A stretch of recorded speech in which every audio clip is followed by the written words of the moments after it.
Voilà, eh bien, je vous salue tous. Pour ceux qui ne me connaissent pas, je m'appelle Pierre, mon épouse s'appelle Léna, vous la voyez peut-être sur un autre petit écran. Nous habitons à Aix-les-Bains, voilà, on est presque voisins. Et je suis très content ce matin de pouvoir partager la parole de Dieu avec vous.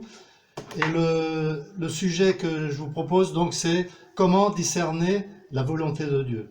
Alors, on a tous besoin de savoir comment le faire, comment procéder. J'ai pas une recette idéale qui marche à tous les coups, mais ce que je voudrais, c'est partager quelques bons conseils de l'Écriture sainte pour que nous puissions le faire dans notre vie de tous les jours. Alors déjà, il y a deux choses. C'est que l'essentiel de la volonté de Dieu nous est révélé dans l'Écriture sainte. Donc depuis la Genèse jusqu'à l'Apocalypse, son plan nous est révélé dans les grandes lignes.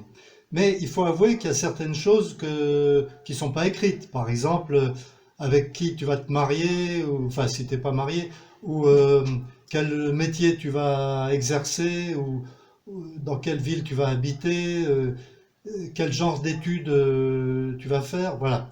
Donc, nous allons voir maintenant le, quelques versets. Avant ça, je voudrais dire que ce qui est encore plus important de connaître la volonté de Dieu, c'est de connaître Dieu lui-même.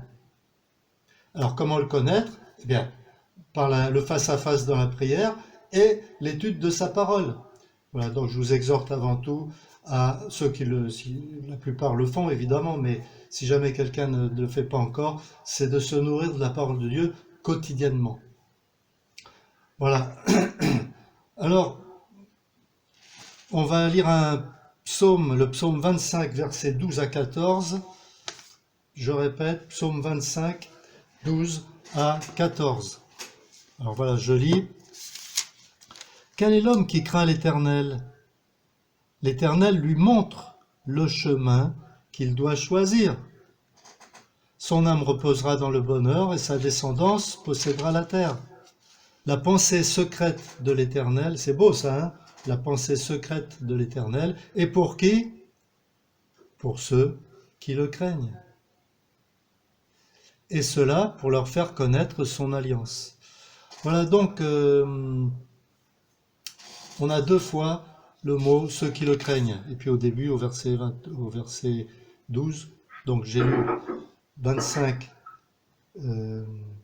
12 à 14. L'homme qui craint l'Éternel. Que veut dire craindre l'Éternel?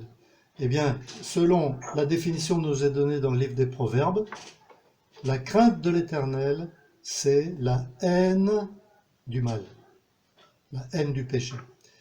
Donc, est-ce que nous haïssons le péché? On ne peut pas être délivré d'un péché, d'un esclavage, d'une dépendance ou de quoi que ce soit, tant qu'on ne le hait pas.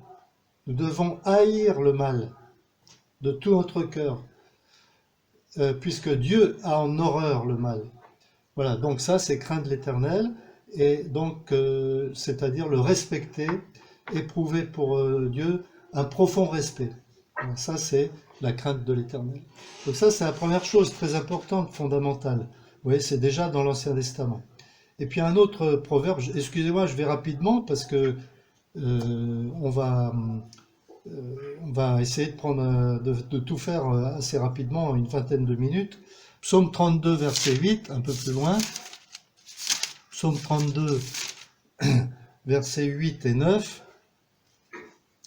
Je t'instruirai, alors c'est un chant, ça on le chante des fois. Je t'instruirai et te montrerai la voie que tu dois suivre. C'est Dieu qui parle. Je t'instruirai, je te montrerai la voie que tu dois suivre. Je te conseillerai. Ah, eh bien, on en a vraiment besoin hein, de conseils. Eh bien, Dieu nous promet ça. Je te conseillerai et j'aurai le regard sur toi. C'est merveilleux. Le regard de Dieu, notre Père céleste, est sur nous en permanence. On n'a rien à craindre. On n'a pas besoin de s'inquiéter. Là, nous traversons notre pays, enfin le monde entier traverse une épreuve qui vient de Dieu, hein, qui est permise par Dieu de toute façon. Quelle doit être notre attitude? Bon, voilà, c'est concret puisque c'est actuel. Donc, nous avons un risque d'avoir une maladie par un virus, et Et donc, beaucoup de gens sont dans la détresse, dans l'inquiétude, il y en a qui sont même contaminés, et donc ça peut provoquer des angoisses. Alors, en tant que disciple de Jésus-Christ, quelle est la volonté de Dieu pour nous? Alors, premièrement, c'est un signe prophétique. Luc, chapitre 21, verset 11. Vous le lirez, je cite. Luc 21, 11. Louis II avait traduit des pestes, mais l'autre traduction, parole vivante, et puis dit des épidémies, et puis la Bible juive dit des maladies contagieuses. Voilà. Quoi qu'il en soit, nous sommes dedans. Et le commandement du Seigneur Jésus, c'est « Ne vous inquiétez pas, ne soyez pas troublés ». Car ça, c'est seulement le commencement des douleurs. Alors, si on est troublé maintenant pour ça, qu'est-ce que ça va être après? Voilà, alors ne soyez pas troublés. Alors, quelle est la volonté de Dieu? Pourquoi il permet ça? Premièrement, pour l'Église, c'est-à-dire nous tous, pour que nous puissions nous réveiller pour le cas où on est endormi. Si jamais on est tiède, si notre amour pour Dieu est tiède, et bien pour que nous puissions nous en repentir, dans le but d'être bouillant d'amour pour Dieu, bouillant d'amour pour nos frères et sœurs, et bouillant d'amour pour les âmes perdues. Et puis, c'est donc une occasion pour l'Église, le peuple de Dieu, de se réveiller. Et puis ensuite, c'est aussi l'occasion pour les gens du monde de se tourner vers Dieu, plutôt que de se tourner vers une religion, vers une secte, vers un gourou, vers un psychologue ou n'importe quoi. Voilà. Donc, vous voyez, prenons-le positivement. Et c'est vraiment quelque chose de positif, et même si ça apporte de la souffrance à certaines personnes. Voilà, donc je vais lire maintenant dans le Nouveau Testament, Matthieu chapitre 7. Matthieu chapitre 7, verset 21. Matthieu 7, 21. Quiconque me dit « Seigneur, Seigneur » n'entrera pas forcément dans le royaume des cieux, mais celui-là seul qui fait la volonté de mon Père qui est dans les cieux. Voilà. Alors, c'est pas ceux qui disent Seigneur, Seigneur, c'est pas seulement ceux qui disent Seigneur, Seigneur qui sont sauvés. C'est ceux qui font la volonté du Père, c'est-à-dire qui mettent en pratique la parole de Dieu. Alors, je vous fais pas des exhortations, je m'exhorte moi-même quand je dis ça. Voilà. Donc, laissons-nous exhorter et même reprendre par la parole du Seigneur qui nous dit ça. Je répète, quiconque me dit Seigneur, Seigneur n'entrera pas forcément dans le royaume des cieux, mais celui-là seul qui fait la volonté de mon Père qui est dans les cieux. Voilà, ça c'est très important, faire la volonté du Père. Et je répète, pour la connaître, il faut bien connaître la Bible. Ensuite, on va lire dans Romains chapitre 12. Voilà, Romains chapitre 12. Versets 1 et 2. Alors, ce sont un texte fondamental.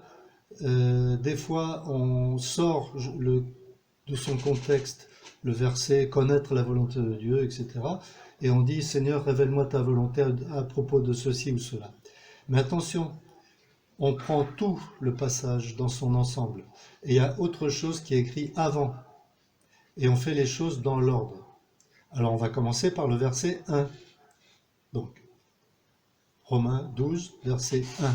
« Je vous exhorte donc, frères, par les compassions de Dieu. » Alors vous voyez, c'est par les compassions de Dieu qu'on est exhorté, c'est pas par la loi de Dieu. À offrir quoi? Vos corps. Vos corps. Nos corps. C'est quoi mon corps? C'est nos mains, nos pieds, notre ventre, nos jambes, nos yeux, nos oreilles, notre cœur, notre cerveau, enfin bref, tous nos organes, tous nos membres. Et quand l'apôtre Paul dit ça, il avait en tête un sacrifice. Un sacrifice qu'on ne mange pas. Le sacrifice pour le péché, tout ça, on les mange. La Pâque, on la mange. Mais il y a un sacrifice qu'on ne mange pas, il s'appelle holocauste. Il est entièrement consumé sur l'autel. Eh bien, le Seigneur Jésus s'est donné tout entier sur l'autel de la croix. Et il n'a rien gardé pour lui-même. enfin tous ses membres, tous ses organes, tout son corps, et jusqu'à la dernière goutte de son sang. Et alors il nous demande à notre tour, c'est ce qui est écrit là, à offrir nos corps, c'est concret ça, en sacrifice vivant. Heureusement, il y a vivant, hein, vous voyez, heureusement pour nous. Donc, je vous exhorte par les compassions de Dieu à offrir vos corps comme un sacrifice vivant, saint, agréable à Dieu, ce qui sera de votre part un culte raisonnable. Voilà le culte qui plaît à Dieu, c'est d'offrir nos corps à Dieu. Comment procéder? Beaucoup l'ont fait déjà, mais si quelqu'un parmi vous ne l'a pas encore fait, je vous encourage à le faire aujourd'hui même, n'attendez pas un jour de plus. Vous lui dites, voilà Seigneur, je t'offre mon corps tout entier, mes pieds, mes mains, tous mes membres, mon cerveau, mes yeux, mes mains. Mes mains, à quoi elles servaient avant? Elles servaient à frapper quelqu'un, elles servaient à voler dans un magasin. Ma langue, elle servait à quoi? À dire des mensonges, à blasphémer, à raconter des blagues obscènes ou à faire des choses. Maintenant, c'est fini. Mes mains, mes pieds qui servaient à aller dans des endroits qui sont pas bien, eh bien, et mon cerveau qui servait à avoir des mauvaises pensées, mes yeux qui servaient à regarder des choses mauvaises, eh bien tout ça, je le dépose sur ton autel, c'est-à-dire je suis crucifié avec Christ. Et donc, j'offre mon corps à Dieu. Alors, si je l'offre, vraiment, il ne m'appartient plus. Ça veut dire que c'est Dieu le propriétaire. La Bible dit, vous ne vous appartenez plus à vous-même. Et dans ce cas-là, je ne peux plus utiliser mes mains pour faire du mal, mais au contraire pour faire du bien. Mes pieds,